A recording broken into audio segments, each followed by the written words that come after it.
넋두리입니다. 자작이라 하셔도 좋고 병신 같은 년이라 욕을 하셔도 좋아요.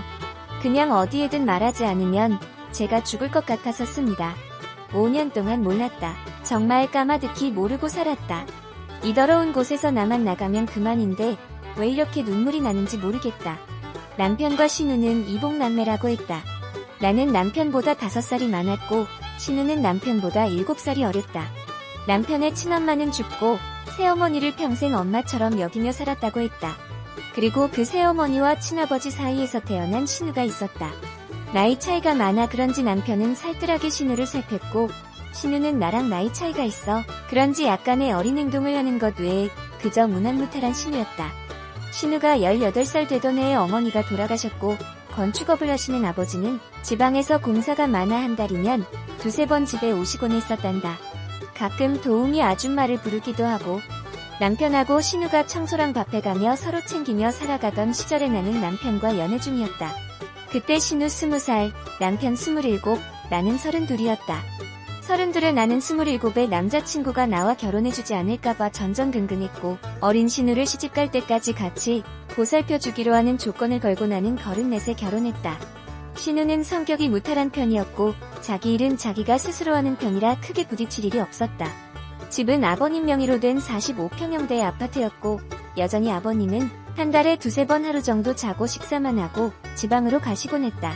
29의 남편은 내 남편이라서가 아니라 누가 봐도 훈훈한 외모에 능력도 매너도 좋은 남자였고 나는 그냥 평범한 내 나이에서 2~3살 정도 어려 보이는 그냥 평범한 외모였다.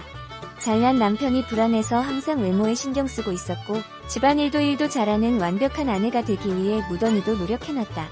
남편은 출장 외에 특별히 술 먹거나 늦는 일이 없었다. 집안일도 같이 해주고 신우이가 시집살이 시키지 않느냐는 너스레도 떨어주었다. 사실 연애할 때 뜻하지 않게 임신이 되어 아이를 낳고자 했지만 그때 결혼할 수 있는 상황이 아니라 꼭 책임져 주리라 약속하고 아이를 지웠었다. 물론 그때는 상처였지만 결국 약속대로 결혼하고 책임져 주었으니 더 이상은 상처가 아니었다. 아이를 갖기 위해 무던히 노력했는데 정말 피임 한 번 안에서 한 번에 임신되던 아이가 웬일로 들어서질 않았다. 아이를 가져봤었기에 당연히 불임 검사는 하지 않았다. 정말 아이 하나만 내 곁으로 와주면 더 이상 바랄 게 없는 결혼 생활이었다. 남편은 신우를 살뜰히 챙겼지만 내 눈에 이상해 보이지 않을 정도였고 정말 단 한 번도 신우와 남편의 관계를 생각해 본 적조차 없었다. 그러던 어느 날 셋이서 밤늦게까지 소주에 와인에 한바탕 거하게 마시고 잠이 든 나이였다.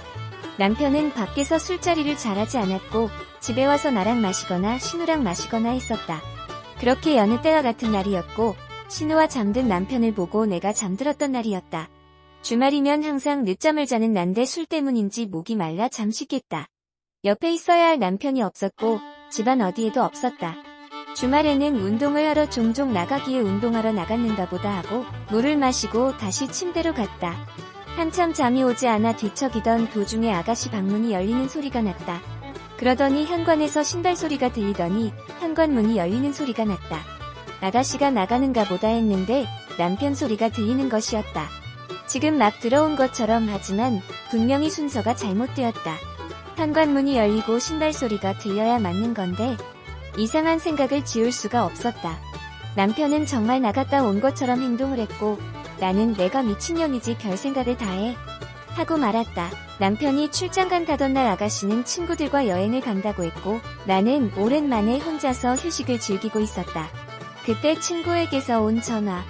이태원에서 나랑 내 남편을 봤다며 어리냐고 말하며 뒷모습을 놓쳤다고 말하는 친구. 나는 집이라고 말하고 남편도 출장 가고 아예 둘 다 잘못 봤다고 생각하고선 말았다. 하지만 그때 남편은 이태원에 있었던 게 맞았고 남편을 본 친구가 옆에 있는 여자를 당연히 나라고 생각했었나 보다. 신우이도 나와 같은 갈색 머리에 긴 생머리였으니깐. 남편이 출장을 끝내고 돌아오는 날 나는 아빠가 입원했다고 소식에 남편에게 전화를 걸어 병원에 가 있어야겠다고 했다. 남편은 집에 들렀다가 병원으로 온다고 했고 나는 서둘러 병원에 갔다. 아빠는 아주 가벼운 부상이었고 엄마가 유난을 떠신 거라 대충 수습을 하고 집으로 돌아갔다. 남편은 아직 돌아오지 않은 상태였다. 드레스룸에서 옷을 내려놓고 있는데 남편이 들어오는 소리가 들렸다. 나는 놀래주려 드레스룸 불을 끄고 남편이 오길 기다렸다. 그런데 남편 혼자가 아니었다. 순간적으로 몸을 숨긴 나는 신우와 남편이 방을 하나하나 열어보며 내가 없음을 확인하는 것을 느꼈다. 소파에 앉는 소리가 들렸고 둘의 대화는 정말이지 나는 악몽을 꾸는 것 같았다.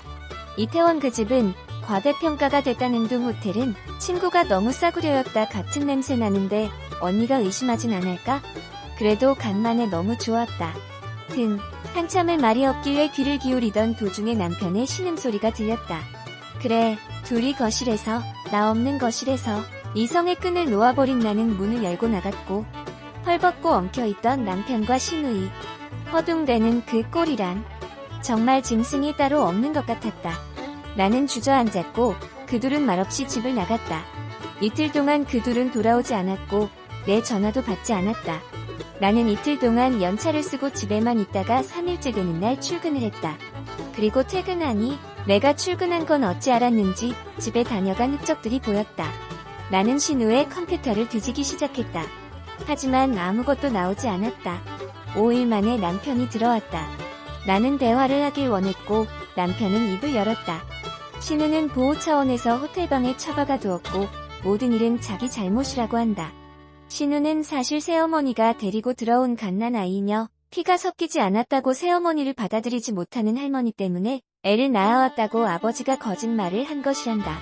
새어머니가 돌아가시고 나서 신우는 남편에게 많이 의지했고 밤낮집에서 단둘이 지내는 일이 많아지면서 그렇게 둘이 관계를 시작했다고 한다.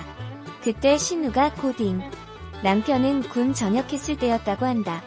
몇 번 끊고 서로 새롭게 살아보려 했지만 잘 안됐고 가족, 연인, 그 이상의 감정이라 더 이상 끊어낼 수가 없다는 사실을 깨달았다고 한다. 나랑 연애하는 기간에는 물론이고 결혼하고 나서도 내가 집에 없을 때 둘의 관계를 계속 지속해왔다고 다 털어놓았다.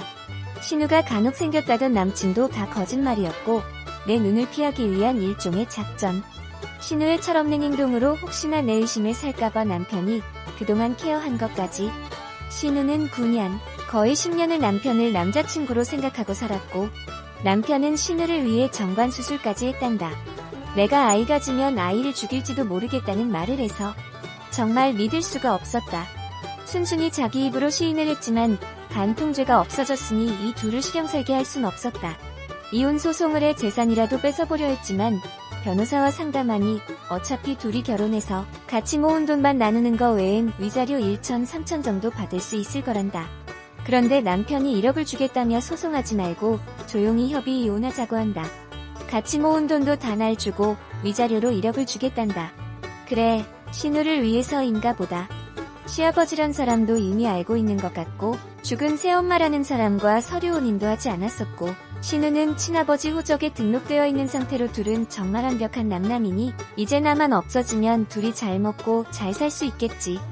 서류는 이미 접수고 5년 동안 모은 돈은 전부 나에게로 그리고 위자료 1억은 오늘 입금이 되었다. 나와 대화한 이후로 남편은 신우와 호텔방 생활 중이고 단 한 번도 들어오지 않았다. 나는 이제 내 옷가지들만 싸서 나가면 되는 것인데 왜 이렇게 가슴이 먹먹하고 찢어질 것 같은지 모르겠다. 우리 부모님은 모르시고 내 친구들도 아무도 모르는데 나는 오늘 어디 가서 울어야 할지 모르겠다. 넋두리입니다. 자작이라 하셔도 좋고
beat.